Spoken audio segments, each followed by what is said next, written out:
Pada suatu malam. Karya Sapardi Djoko Damono. Ia pun berjalan ke barat. Selamat malam, Solo, katanya sambil menunduk. Seperti didengarnya sendiri suara sepatunya satu persatu. Barangkali lampu-lampu ini masih menyala buatku, pikirnya. Kemudian gambar-gambar yang kabur dalam cahaya. Hampir-hampir tak ia kenal lagi dirinya. Menengadah, kemudian sambil menarik nafas panjang. Ia sendiri saja, sahut menyahut dengan malam. Sedang dibayangkannya sebuah kapal di tengah lautan yang memberontak terhadap kesunyian. Sunyi adalah minuman keras. Beberapa orang membawa perempuan. Beberapa orang bergerombol. Dan 1-2 orang menyindir diri sendiri. Kadang memang tak ada lelucon lain.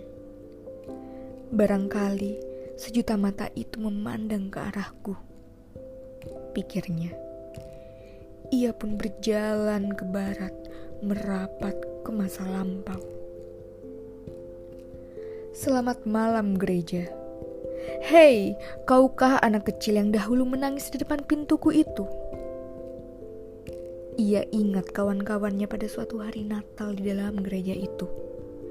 Dengan pakaian serba baru, bernyanyi, dan ia di luar pintu. Ia pernah ingin sekali bertemu Yesus. Tapi ayahnya bilang, Yesus itu anak jadah. Ia tak pernah tahu apakah ia pernah sungguh-sungguh mencintai ayahnya. Barangkali malam ini Yesus mencariku, pikirnya. Tapi ia belum pernah berjanji kepada siapapun untuk menemui atau ditemui. Ia benci kepada setiap kepercayaan yang dipermainkan. Ia berjalan sendiri di antara orang ramai.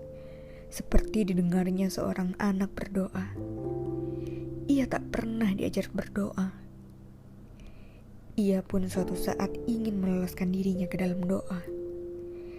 Tetapi tak pernah mengetahui awal dan akhir sebuah doa. Ia tak pernah tahu kenapa. Barangkali seluruh hidupku adalah sebuah doa yang panjang, katanya sendiri. Ia merasa seperti tentram dengan jawabannya sendiri. Hidup adalah doa yang panjang. Pagi tadi ia bertemu seseorang. Ia sudah lupa namanya, lupa wajahnya, berdoa sambil berjalan. Ia ingin berdoa malam ini, tapi tak bisa mengakhiri, tak bisa menemukan kata penghabisan. Ia selalu merasa sakit dan malu setiap kali berpikir tentang dosa.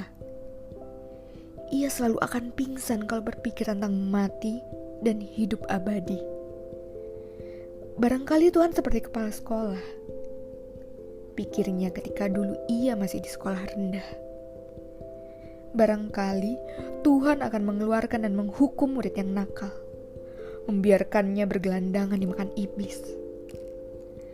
Barangkali Tuhan sedang mengawasi aku dengan curiga, pikirnya malam ini, mengawasi seorang yang selalu gagal berdoa. Apakah ia juga pernah berdoa? Tanyanya ketika berpapasan dengan seorang perempuan. Perempuan itu setangkai bunga. Apakah ia juga pernah bertemu Yesus? Atau barangkali pernah juga dikeluarkan dari sekolahnya dulu? Selamat malam, langit. Apa kabar selama ini? Barangkali bintang-bintang masih berkedip buatku, pikirnya. Ia pernah membenci langit dahulu, ketika musim kapal terbang seperti burung menukik, dan kemudian ledakan-ledakan. Saat itu pula lah terdengar oleh ibunya berdoa, dan terbawa pula namanya sendiri. Kadang ia ingin ke langit, kadang ia ingin mengembara saja ke tanah-tanah yang jauh. Pada suatu saat yang dingin, ia ingin lekas kawin, membangun tempat tinggal. Ia pernah merasa seperti si Pandir menghadapi angka-angka. Ia pun tak berani memandang dirinya sendiri ketika pada akhirnya tak ditemukannya kuncinya. Pada suatu saat, seorang gadis adalah bunga. Tetapi di lain saat menjelma sejumlah angka yang sulit. Ia tak berani berkhayal tentang biara.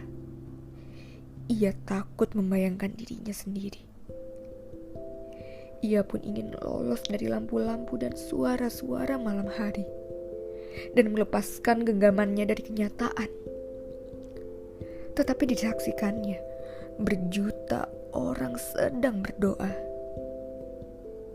Para pengungsi yang bergerak ke kerajaan Tuhan, orang-orang sakit, orang-orang penjara, dan barisan panjang orang gila. Ia terkejut dan berhenti.